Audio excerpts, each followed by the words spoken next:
Hi guys, இப்போ நீங்கள் பார்த்துட்டு இருக்க எப்படின்னா மணல்மேடு காலேஜ். மணல்மேடு காலேஜை பார்த்தீங்கன்னா சுற்றிலும் ஃபுல்லாகவே எவ்வளோ ஹைட்டில் எவ்வளோ மரங்கள் எவ்வளோ மரம்லாம் இருக்குது பார்த்தீங்களா.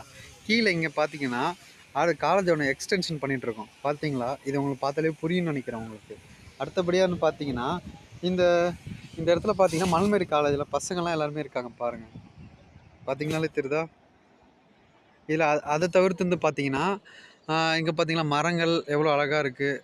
அதை தவிர்த்து இந்த பக்கம் இது வந்து எக்ஸ்டென்ஷன் பில்டிங்னு சொல்லுவாங்க. இங்கேயும் நாங்கள் வேலை பார்த்துட்ருக்கோம். இங்கே பார்த்தீங்கன்னா சர்ச் இருக்குது பார்த்தீங்களா. அடுத்து இங்கே பார்த்தீங்கன்னா ஃபுல்லாகவே மரம் மரம் செடி கொடி தென்னை மரம்லாம் எவ்வளோ அழகாக இருக்குது பார்த்தீங்களா. உங்களுக்கு இதுக்கு அடுத்தபடி இன்னொரு கூட ஒரு ஃபேக்ட்ரி இருக்குது. ஆனால் அந்த ஃபேக்ட்ரி உங்களுக்கு தெரியுதான்னு தெரில பாருங்கள். ஆனால் அதுக்கு அந்தாண்ட இருக்குது. அந்த ஃபேக்ட்ரி இப்போ க்ளோஸ் பண்ணிட்டாங்க. ஆனால் அதுக்கப்புறமா இந்த பக்கம் பார்த்தீங்கன்னா காம்பவுண்ட் சுற்றி இருக்குது. இது ரொம்ப பெரிய இடங்க இது. நிறைய வேலை நடந்துகிட்ருக்கு பாருங்கள். பார்த்தாலே உங்களுக்கு புரியும்னு நினைக்கிறேன். அப்படியே பார்க்குறதுக்கு கொடைக்கானல் மாதிரி இருக்குங்களா. தேங்க்யூ ஃபார் வாட்சிங்.